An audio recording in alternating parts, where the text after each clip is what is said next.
back to our channel. Today we are going to make a mug rug or a coaster. So I was going to do a different style. Yeah, we'll do it in a minute. I was going to do a little different, but I decided I'm going to do a fussy cut one today. Here's the one I did finish. And I'm going to make a matching one. So, I'm trying to see if I can see. So let's work on it. So I'll tell you what I did so far, okay?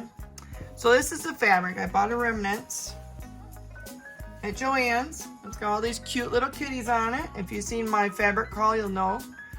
Well, I cut out a couple of them. I fussy cutted.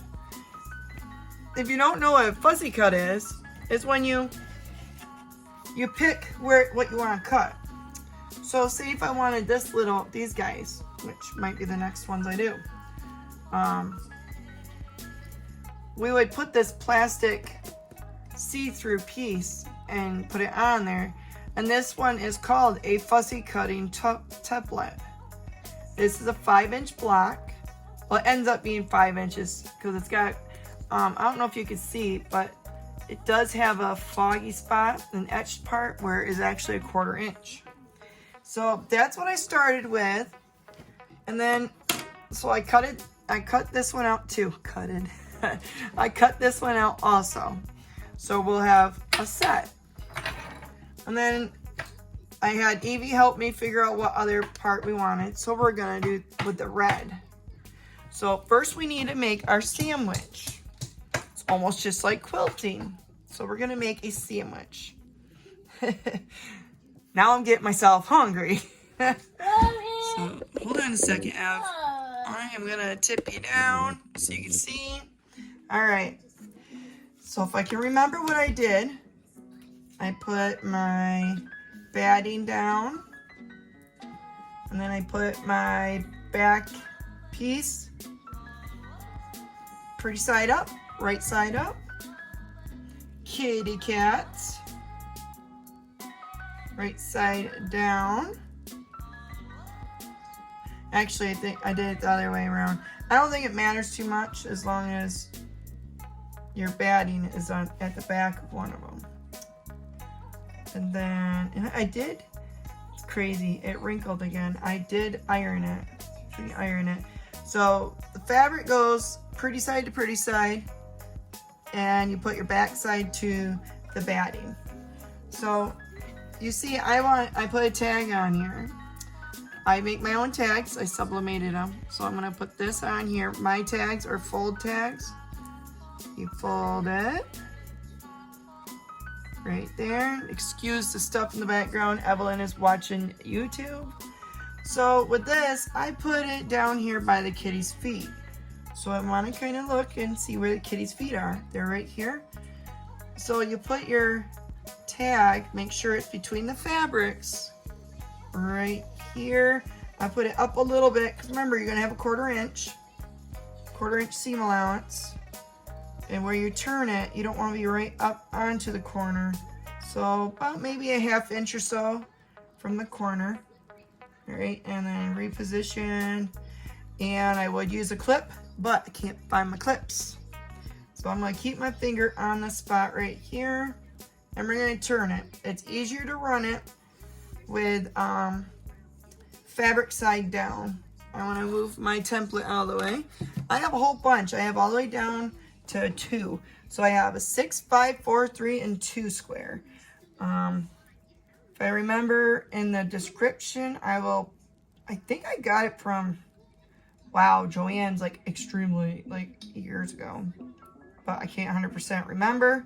But I'll look for them if you're interested. I have a piece of tape here to help me with my 1/4 inch because this doesn't have 1/4 inch marked. So let's get going on this bad boy. We're gonna do that. Then we gotta reverse. Bobby. Yes, Evelyn. I'm sorry. Oh, it's almost bedtime. All right, we're gonna put put the foot or the needle back down. It's a little off. It don't have to be 100% perfect. And we're gonna go again. I'm not a very straight stitcher. I've never claimed to be perfect at this. So. Oop, I gotta go a little longer. Well, actually that went a little crooked, but that's fine. Let me trim these little strings off because that'll be annoying. There we go.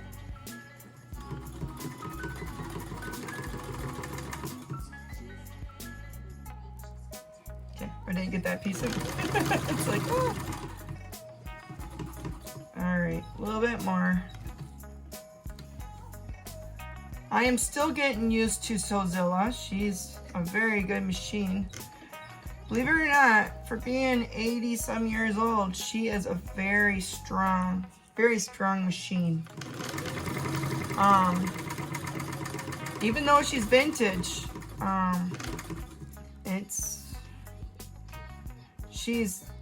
you wouldn't think she was for how well she sews. Mommy. Yes, Evelyn. Okay. About 1.5 to 2 inches, and then back up, and then go back again. I want to make sure I put my stitches back. It's a little different than a normal regular domestic sewing machine now. So my reverse is on my stitching. All right, so we have it like this. So we turn it right side out. So you grab in between your fabrics. Ooh, I didn't give myself the most room. I think it should be around probably more like a 2 inch. I think I did like 1.5.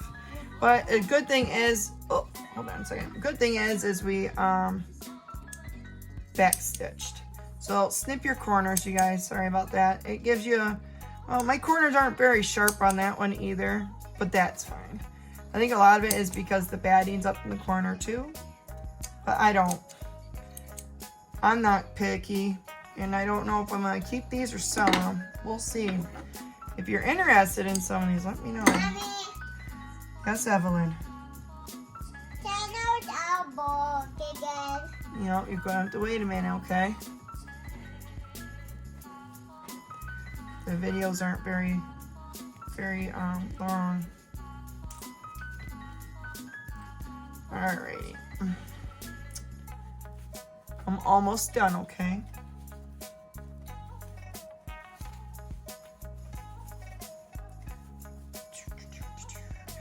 Been wanting to make these for a while, and I keep seeing more people making them. I'm like, okay, I'm gonna make it. I have a couple more ideas. Yes, Eve, you're goofy.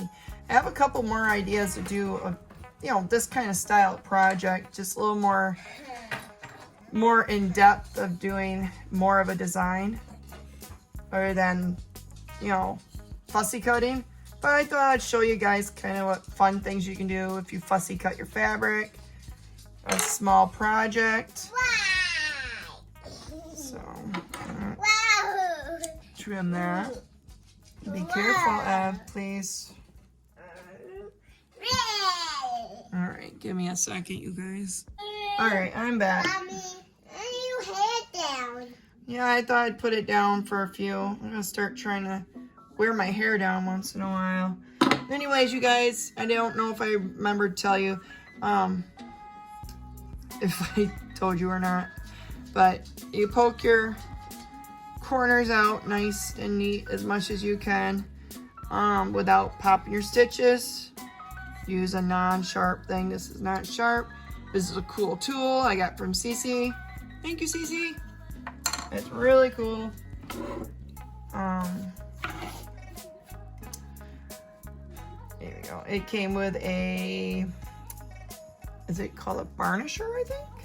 All right, so you tuck your little ends in. Yeah, that's the hole. Tuck them in. And I just kind of like, okay, there they are. Kind of tuck them in and try to hold them. Since I can't find my clips, it's crazy. We had them out. We played with them for I don't know how long. Started cleaning up the area over there, and now I can't find them.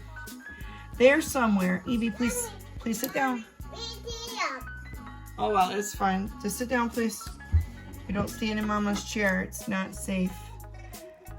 And I just put my my nippers in and slid it a little bit more.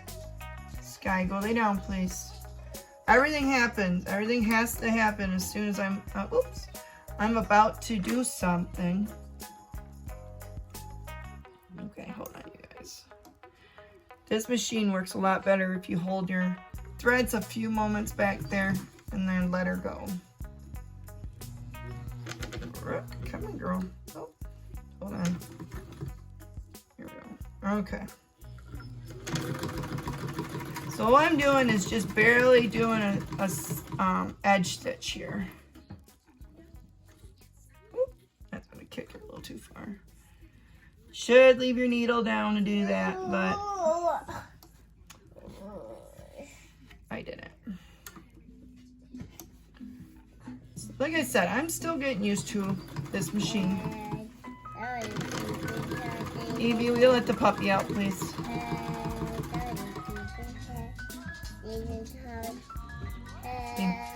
It just doesn't want to stop right where you need it to.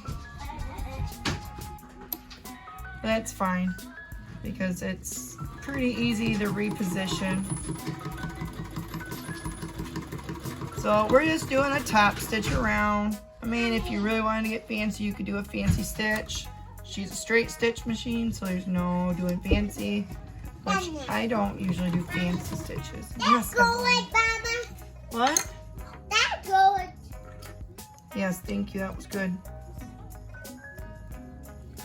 Thank you for letting Puppy out. Welcome. Welcome. Okay, thank you. Welcome. You goofy girl.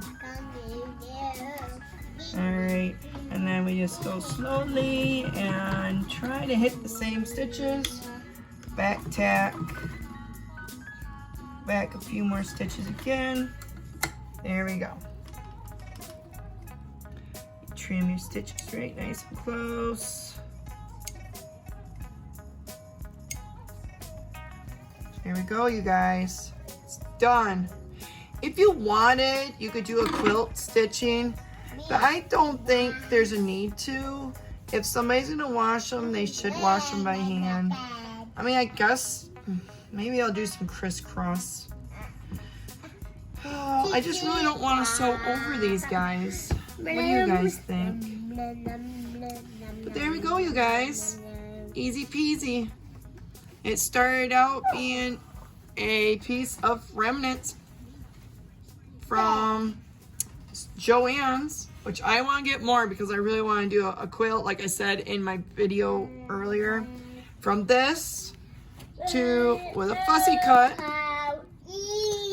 Fussy cut comes from Fons and Porter. It's 5-inch, so it's a 5-inch. Actually, it's a 5.5-inch square down to a 5-inch. So, let me see here. Hold on 1 second, you guys. And then here, I can show you my froggy cup. Perfect size. There we go, you guys. They're almost a little too cute to use as a, but it's cute. I mean, if I don't quilt them, I mean, I guess you could, but if you don't quilt them, you just wash them by hand and lay them flat to dry. I think they turned out cute. I might end up doing quilting. And if you're not sure what quilting means, quilting is sewing the whole sandwich together, like in stripes. You can do a grid, stripes and grid. You could do diagonal. You can do just a crisscross. You can do another frame around it. You can do a pattern. If you got an embroidery machine, you can pop this bad boy on there and do a quilted pattern on it real fast if you wanted. But I think I'm gonna leave them like this, and if I end up selling them, I'll just put them as hand wash only, lay flat after washing them. But what do you guys think? If anybody's interested in buying them, let me know. A set of 2. Ow. That was fun, you guys. Thank you for hanging out with me while I make these. And as I ask, as always, please like and subscribe to our channel. We appreciate everything. And if you have any questions or comments, please leave them below. Evie singing. She's so cute. You guys. But thank you again. Bye, you guys.